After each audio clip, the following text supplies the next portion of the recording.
always see yourself pursuing engineering, or did your interest in STEM mature or change as you got older?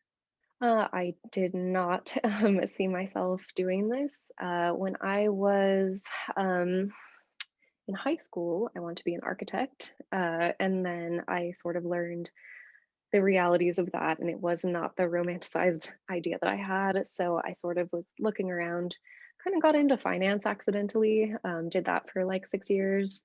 And then I heard about engineering because I lived in San Francisco, and like most people in San Francisco seem to be engineers by this point.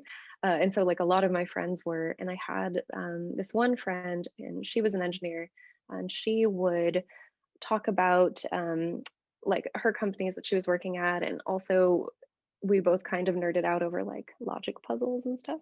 And she sort of was the one that put the idea in my head, where she was saying like, if you like these logic puzzles, you like this sort of thinking, you might like engineering, like it could be for you. So that's kind of the first time I had even heard of it, and I was in my early 20s. Maybe if I had learned about it earlier, I would have been interested earlier, but I think I just wasn't exposed to it.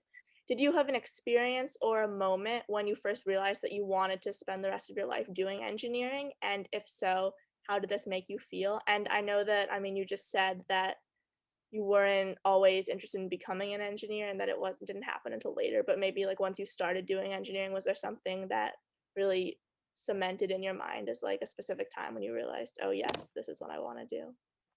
Yeah, I mean, I would say that my interest was very piqued, like with that friend and the puzzles that we were doing. She and I also kind of like messed around and made like, little like web apps and stuff just so I could try it. And then I applied for Hackbright, which was a an all women like coding boot camp. Definitely prepping for the interview of that, just like thinking about all these like fun nerdy things that I could share with the interviewer, which was part of the interview.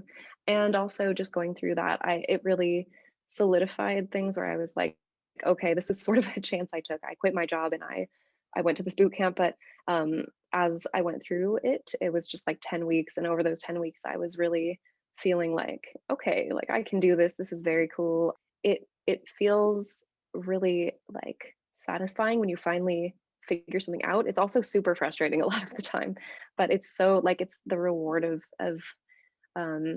like fixing your bug or just like figuring out what you're trying to figure out is really great. Yeah, I felt like pretty sure by then. And like I don't know if it'll be a rest of my entire life career. I kind of think that um, it would be fun to have multiple careers. I've already had one in finance, and I think maybe I'll have more.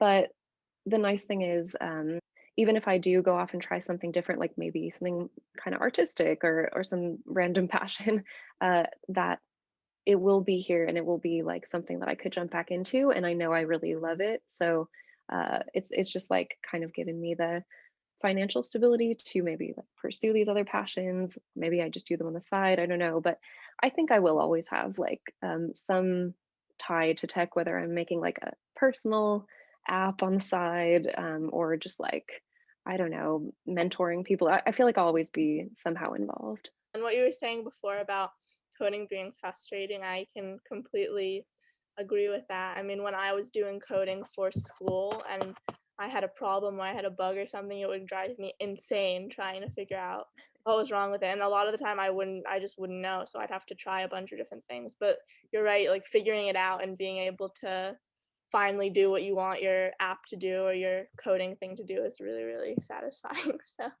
that's cool. Definitely.